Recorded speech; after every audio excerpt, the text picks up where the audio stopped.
How to delete a place in Life360 mobile app. So let's get started. Open the app,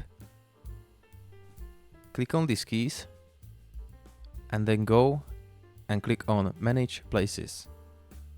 Here we got some places and how to delete them. If we want to delete this gym, it's super easy. Just click on this X and click Yes. And that's it. You can also add a new place here. It's super easy. So you will choose the place or click on Locate on the map. Then you can simply just locate like this. Click on Next. And then you can name this place. I'm gonna name it as a gym. Got it. And now we got it back.